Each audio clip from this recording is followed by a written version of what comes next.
श्री शिवदयाल जी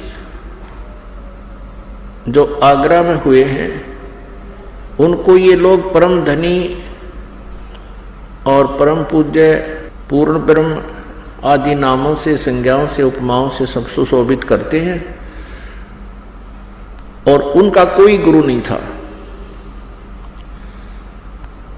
शिवदयाल जी से राधा स्वामी पंथ व्यास से प्रारंभ हुआ, जो श्री जयमल सिंह जी ने वहां प्रारंभ किया।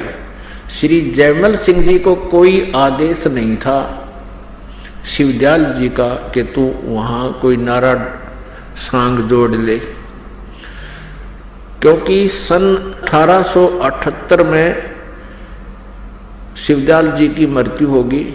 सन 1889 में श्री जयमल सिंह जी फौज से रिटायर हुए, मिलिट्री से। उन्होंने अपना मनमुखी व्यास में डेरे का लठ गाड़ दिया और उनको कोई आदेश नहीं था। प्रथम तो शिवदयाल जी का कोई गुरु नहीं था, उनके पास यथार्थ मंत्र नहीं थे, उनका कोई यथार्थ ज्ञान नहीं था, जिस कारण से वो स्वयं भी अपना जीवन व्यर्थ कर गए और करोड़ों इन भोले श्रद्धालुओं को मिसगाइड करने का वो पाप भी साथ ले गए। अब थोड़ी सी झलक दिखाते हैं इस राधा स्वामी पंथ की और इससे निकली हुई ब्रांचों की। पुण्यात्मा दास का उद्देश्य ये है कि जैसे एक बार नकली नोट किसी व्यक्ति ने छाप लिए और जनता को वो धोखा दे रहा था, 500 के नोट।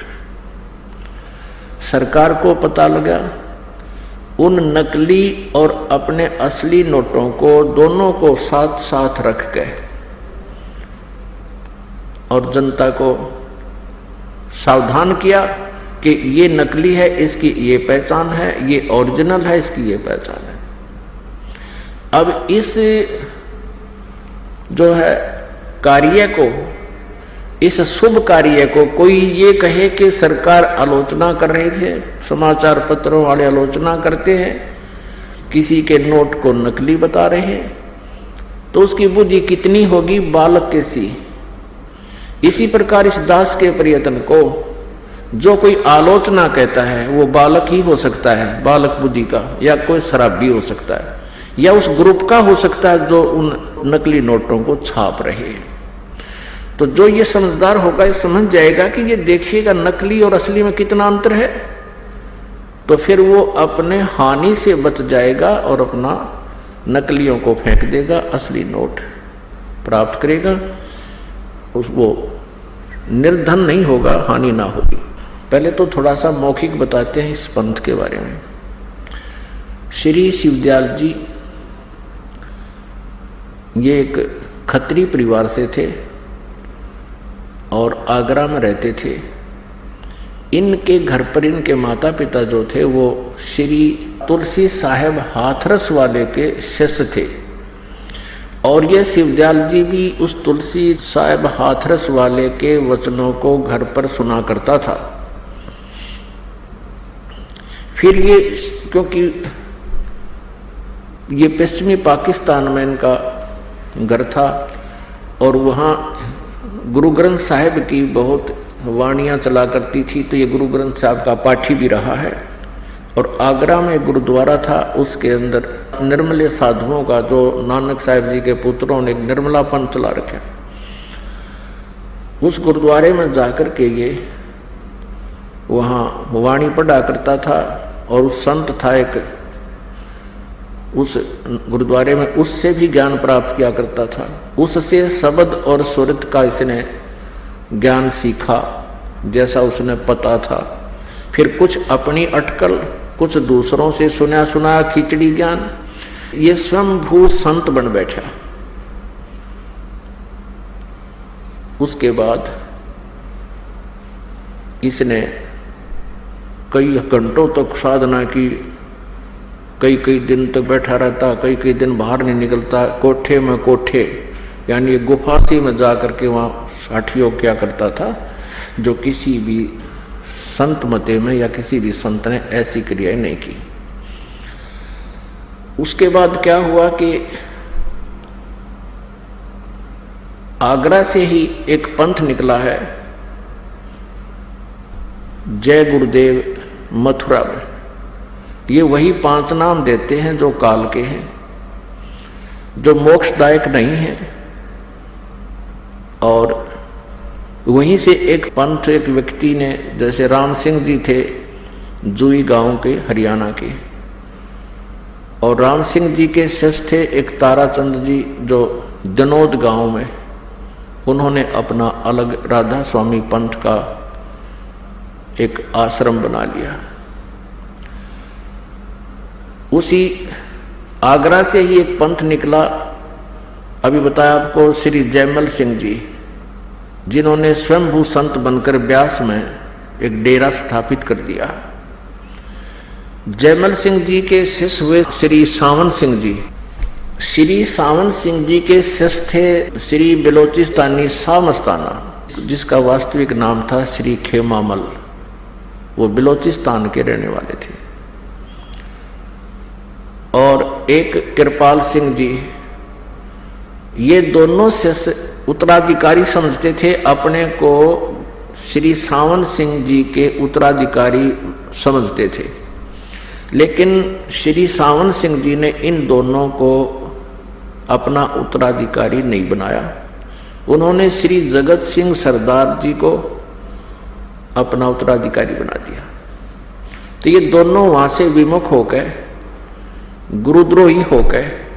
इन दोनों ने, श्री खेमामल जी अर्थात श्री बलोचिस्तानी शाह मस्ताना जी ने डेरा सच्चा सौदा सिरसा में अलग से स्थापना कर दी। और फिर वो जो श्री खेमामल सिंह जी अर्थात बलोचिस्तानी शाह मस्ताना जी, अंत में इंजेक्शन रिएक्शन होने से अचानक मृत्यु को प्राप्त हो गया। वो किसी को गद्दी नसीब नहीं बना के गया। उसका जो उत्तराधिकारी संगत ने चुना, उसके साथ काफी संघर्ष रहा श्री सतनाम सिंह जी।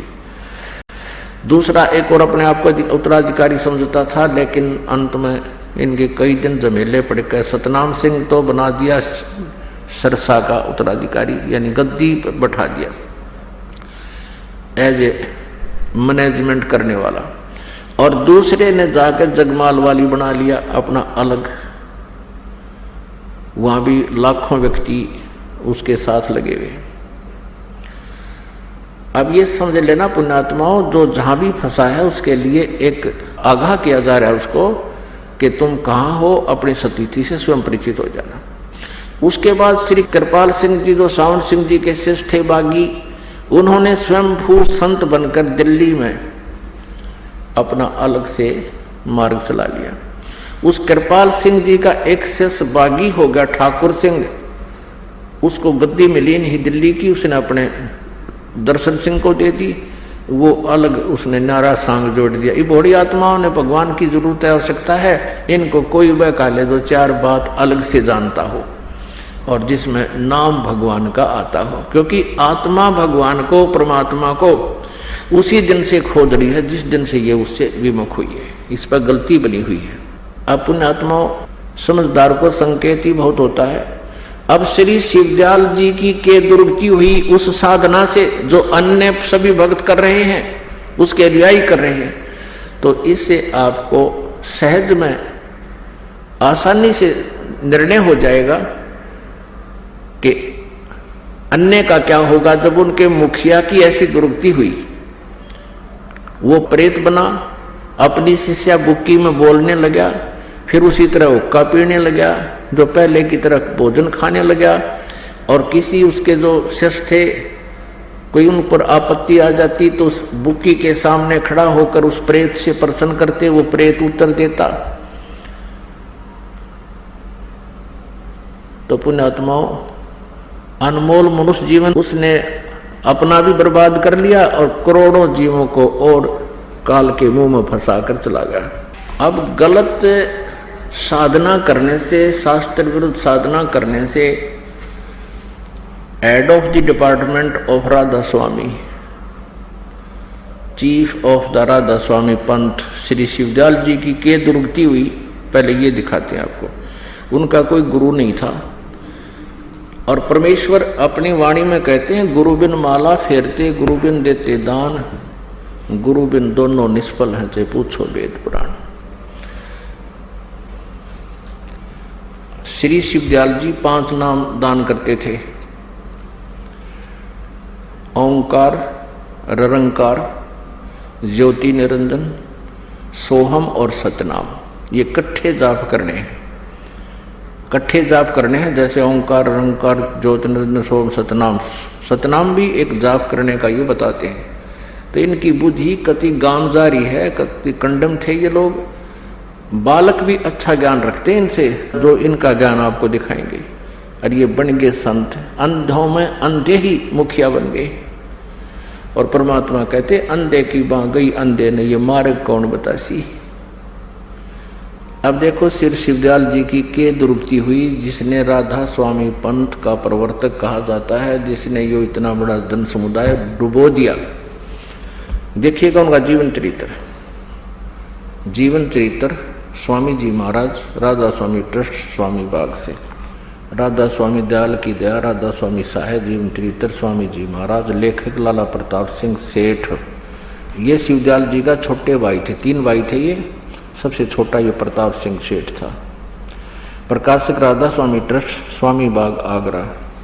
ये देखिए, ये है श्री शिवदयाल जी। इनके बारे में क्या लिखा है, परम पुरुष पूर्ण धनी आजूर स्वामी जी महाराज।